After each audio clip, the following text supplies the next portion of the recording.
क्या आप जानते हैं कि जवाहरलाल नेहरू ने जब अपना पहला चुनाव लड़ा था तो किसने उन्हें टक्कर देने की कोशिश की और ना केवल टक्कर दी थी बल्कि 10% वोट भी हासिल किए थे।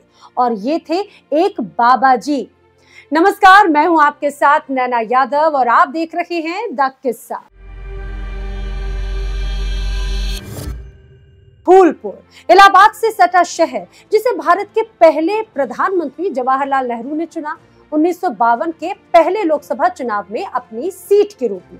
हालांकि तब इस सीट का नाम फूलपुर नहीं हुआ करता था, लेकिन वो किस्सा कुछ और है। वो किस्सा किसी और दिन सुनाएंगे। आजाद भारत के पहले प्रधानमंत्री नेहरू की लोकप्रियता का आलम यह था कि कोई उनके खिलाफ लड़ना ही नहीं चाहता था। अब ऐसे में नेहरू को चुनौती देने के लिए आरएसएस के एक दूसरे सरसंघचालक गुरु गोलवलकर और रज्जू भैया ने एक संत प्रभुदत्त ब्रह्मचारी को तैयार किया। सनातन धर्म के लिए समर्पित ब्रह्मचारी जी को चुनाव में महान संत करपात्री महाराज की अखिल भारतीय राम राज्य परिषद और अखिल भारतीय हिंदू महासभा ने भी समर्थन दे दिया। अब नेहरू जी की जो पैतृक भूमि है इलाहाबाद, वहां पर प्रभुदत्त ब्रह्मचारी का चुनावी प्रचार बेहद आकर्षक और बेहद भावनात्मक रूप से आंदोलित होने वाला था। सफेद खादी के कपड़े, चश्मा लगाए और सर पर केसरिया पगड़ी पहने ब्रह्मचारी जब जनता को हिंदू कोड के खतरे गिनाते तो खूब तालियां मिलती। उन्होंने हिंदू कोड के साथ राम जन्मभूमि के मुद्दे, मुक्ति, वेद पुराण, संरक्षण, गौरक्षा और किसानों की लागत जैसे कई मुद्दे उठाए। ब्रह्मचारी जी के भाषण की शुरुआत मंत्रों से, श्लोकों से होती थी और फिर उनकी भजन टोली और नृत्यों की टोली लोगों का खूब मनोरंजन करते।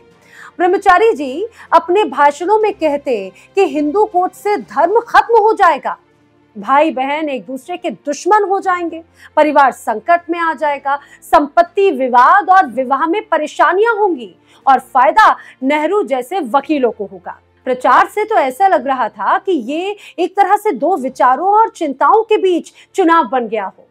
एक और धर्मनिरपेक्ष, पश्चिमी और आधुनिक विचारों वाले भारत का प्रतिनिधित्व करते नेहरू थे, तो दूसरी तरफ ब्रह्मचारी जी जो हिंदू मान्यताओं वाले भारत के लिए बहस कर रहे थे। ये ब्रह्मचारी जी की प्रसिद्धि ही थी कि जवाहरलाल नेहरू को ना सिर्फ जोरदार टक्कर दी बल्कि 9.41% वोट के साथ में जमानत भी बचाई। प्रभुदत्त ब्रह्मचारी ने जोर शोर से हिंदू हितों की आवाज उठाने और हिंदू कोड के कड़े विरोध के बाद ही नेहरू सरकार ने हिंदू कोड बिल वापस ले लिया। स्वामी जी ने फिर कभी भी चुनाव नहीं लड़ा और उन्होंने राजनीति ही छोड़ दी। अपने विचारों को प्रसारित करने और लोगों को समझाने के लिए उन्होंने लिखना शुरू किया।